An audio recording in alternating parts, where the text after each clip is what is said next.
गरीब किसान और भूखा राजा। सालों पहले एक नगर का राजा अपने राज्य में रात को अपना रूप बदलकर घूमा करता था। वो रूप बदलने के बाद लोगों से मिलकर अपने यानी राजा के बारे में जानने की कोशिश करता और उनकी समस्याओं को समझता था।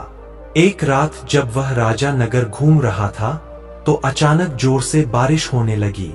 उसने देर किए बिना एक गरीब के घर का दरवाजा खटखटाया। राजा के दरवाजा खटखटाने के बाद घर से एक व्यक्ति निकला।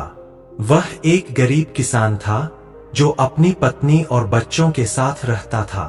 बारिश तेज थी तो किसान ने राजा को अंदर आने के लिए कह दिया। राजा ने घर में जाने के बाद पूछा, क्या आप मुझे कुछ खिला सकते हैं? मुझे बहुत तेज भूख लगी है। वो गरीब किसान और उसका परिवार 3 दिनों से भूखा था और उसके घर में एक भी दाना अन्न का नहीं था। किसान के मन में हुआ कि भले ही हम भूखे हैं, लेकिन अपने अतिथि को यूं भूखा नहीं रख सकते।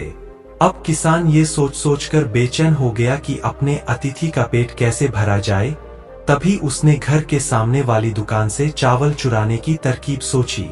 उसने सिर्फ अतिथि के लिए ही 2 मुट्ठी चावल लिया और उसे पकाकर राजा को खिला दिया।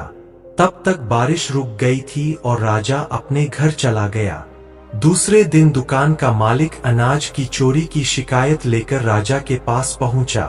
राजा ने दुकान के मालिक और उस गरीब किसान को अपनी सभा में प्रस्तुत होने का आदेश दिया।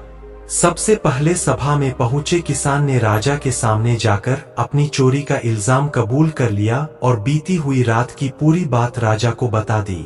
किसान राजा से कहता है कि मैंने चोरी की, लेकिन मेरे परिवार ने उस अनाज का एक निवाला भी नहीं खाया। गरीब किसान की बातें सुनकर राजा बहुत दुखी हुआ और उसने किसान को बताया कि अतिथि के रूप में मैं स्वयं तुम्हारे घर आया था। इसके बाद राजा ने सभा में पहुंचे दुकानदार से पूछा कि क्या आपने अपने पड़ोसी को चोरी करते हुए देखा था? दुकानदार ने जवाब दिया कि हाँ, मैंने इसे रात में चोरी करते हुए देखा था।